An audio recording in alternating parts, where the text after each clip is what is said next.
Иминлек сезгә, дуслар. Яратылыш китабының 16-нчы бүлегендә Сарая үзе бала таба алмаганлыктан мәҗүси халыкларның йоласы буенча ире Ибрамга үзенең асравын биреп, шулай нәсел анасы булырга теләүе турында язылган. Балага узганын белгәннән соң Хаҗар үзенең хуҗабикәсен санламый башлады, дип укыйбыз. Без белмибез Хаҗарның үзен ничек тотуын. Бәлки ул Сараяга: "Син хуҗага бала да табып бирә алмыйсың, нинди хатын син? Менә мин аның яшь хатыны. Ул хәзер мине ярата", кебек сүзләр әйткәндер. Бәлки Хаҗар бер сүз дә әйтмәгәндер, Сарая кушканны тыңламый башлагандыр. Яисә Сараяга мыскыллы, тәкәббер караш ташлагандыр. Бәлки элеккечә ихтирам итеп сөйләшмәгәндер, хуҗабикәсе каршында йөгергәләп тормый башлагандыр. Кыскасы, асравы хуҗабикәне санламый башлаган. Ничек кенә булмасын, Хаҗарның үзен санламавын, кимсетеп каравын Сарая тойган. Сезгә карата башта кемдер яхшы карашта, соңыннан санламый башлаганы булдымы? Мәсәлән, еш кына үсә төшкәч балалар ата-аналарын санламый башлыйлар. Нәрсәдә күренә ул санламау? Ата-ана сүзен тыңламыйлар, үзләренчә гамәл кыла башлыйлар. Кушканны үтәмиләр, шелеп җавап бирәләр. "Сез инде артка калгансыз, нәрсә аңлыйсыз сез?" дип мыскыллап көләләр. Яисә ирегез элек сезне ихтирам итә, кызгана, ярдәм итә, сезне санлый иде.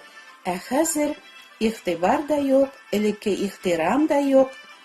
Үтенечегезне я ишетмәмешкә салыша, я достала инде, дип кычкыра. Кая инде ул ярату дигән нәрсә? Гаепләү, кычкыру, канәгатьсезлек, караңгы чырай, булар инде гадәткә кергән. Я булмаса хатын ирен санламый, аны кимсетә торган сүзләр әйтә, теге дивана, ахмак кебек атамалар бирә, аңа буйсынмый, ихтирам итми. Җиңелме бу хәл? Әлбәттә җиңел түгел. Бу хаксызлыкмы? Әйе. Әлбәттә, асравын урынына утыртырга яки аны куып чыгарырга хуҗабикәнең хакы бар. Тормышта да, әгәр без эш урынында безнең өстән куелган хуҗага буйсынмасак, аны санламасак, ул безгә җавапны бирми калмас. Я премия безне кисәр, я артык эшләр йөклий башлар, я бөтенләй эш урыныбызны бушатырга кушар. Кем гаепле булыр моңа? Еш кына кешеләр үзләре гаепле булсалар да, барыбер икенче якны гаеплиләр. Килеп чыккан конфликттан соң, әлбәттә, хуҗамның миңа карашы үзгәрүендә үзем гаепле. Мин аңа тиешенчә буйсынмавым белән аның ачуын китердем, аны хөрмәт итмәдем, үземне тәкәббер тоттым дип әйтүчеләр бар микән ул? Ничек кенә булмасын, кемнеңдер сине соңга сукмавын тою беркемгә дә рәхәт түгел. Һәр кемнең үзен ихтирам иттерәсе килә, гәрчә без моңа лаек булмасак та. Менә ихтирам, хөрмәт күрсәтүгә һәр вакыт лаек бер зат бар. Чөнки һәр бәндә дөньяга килүе белән дә, тормышында кулланган һәммә нәрсә белән дә, һәр йөрәк тибеше, һәр сулышы белән дә аңа бурычлы. Моның шулай икәне турында күпләр бәхәсләшми. Ләкин кызганычка каршы, хәтта дин әһелләре дә аны телләре белән генә хөрмәт итәләр. Тормышларында алар Аллаһыны санга да сукмыйлар. Иремия пәйгамбәр аша күкләр хуҗасы Раббы булай ди: "Халкымны юлдан яздыручы пәйгамбәрләргә каршы мин, сез тере Аллаһының, күкләр хуҗасы Раббының, үз Аллагызның сүзләрен бозасыз. Раббы сүзен санга сукмаучыларны акыллы дип әйтеп буламысың? Раббының, үз Алласының сүзен тыңламаган, аның үгет нәсихәтләрен кабул итмәгән халык сез ул. Сезнең ата-бабаларыгыз мине ташлады, миннән йөз чөйреп, канунымны инкар итте. Сез исә ата-бабаларыгыздан да уздырып, начаррак гамәлләр кыласыз. Мине тыңламыйча, һәр кайсыгыз үзенең тискәре, явыз йөрәге кушканча яши." Санга сукмадылар. Нишләп Аллаһыны санга сукмыйк ди? Без аны хөрмәт итәбез, дини йолалар үтәргә, күбрәк саваплар җыярга тырышабыз, дип җавап бирерләр мөгаен бик күпләр. Балаларның ата-аналарын соңга сукмаулары ничегрәк булуын сез беләсез. Кешеләрнең дә үзләрен бар иткән, тудырган, яшәү өчен һәммә нәрсәне биргән, кайгырткан, саклаган, яраткан Аллаһы атаны да соңга сукмаулары шуның кебек. Алар Раббыны тыңламый, аның әмерләренә буйсынмыйлар. Үзләрен Алладан да акыллыракка санап, явыз хайвани теләкләрен үтәүне генә кайгыртып, үз юлларыннан чабалар. Үзләренең гореф-гадәтләрен, дини йолаларын үтәүне Аллаһыга бик кирәк нәрсәләр дип уйлыйлар. Шуларны үтәргә кушканмысың кешеләргә Аллаһы? Әгәр сез чыннан да Аллаһыны сонга суксагыз һәм аңа яраклы эшләр эшләргә теләсәгез, мөгаен белергә теләр идегез аның кешеләрдән нәрсә таләп итүен. Моның өчен дин әһелләре безгә чыннан да дөрес юлны өйрәтәме соң дип үзегез тикшереп, изге язмаларны җентекләп өйрәнергә, гөнаһларыгыздан борылып, тәүбәгә лаеклы җимешләр китерергә теләр идегез. Гадел юлдан йөрүче кеше Раббысына хөрмәт күрсәтә, ә юлы бозык кеше аны соңга да сукмый диелгән изге язмада. Әйтегез, Гайса Мәсихкә карата сез нинди мөнәсәбәттә? Әгәр сез мин Гайсаны башка пәйгамбәрләрне ихтирам иткән кебек ихтирам итәм дисез икән, ул чакта сез аны соңга да сукмыйсыз. Чөнки аны башка пәйгамбәрләр белән бер рәттән кую ул. Аллаһы үзе күкләрдән җибәргән изге затны гөнаһлы кешеләр белән бер тигез санау, нәкъ аны кимсетү, соңга сукмау була да инде. Аның сүзләренә кулак салмау, аның сүзләренә ышанмау, Гайса изге тәнендә китергән корбанга битараф калу, яисә аның урынына Аллаһының күңеленә җирәнгеч булган хайван корбаннары китерүне дәвам итү Гайсаны соңга сугу буламы? Хәзер дә хайван корбаннары китереп, Аллаһыга ярыйбыз дип исәпләүчеләргә Иремия пәйгамбәр аша Аллаһы менә нәрсә ди.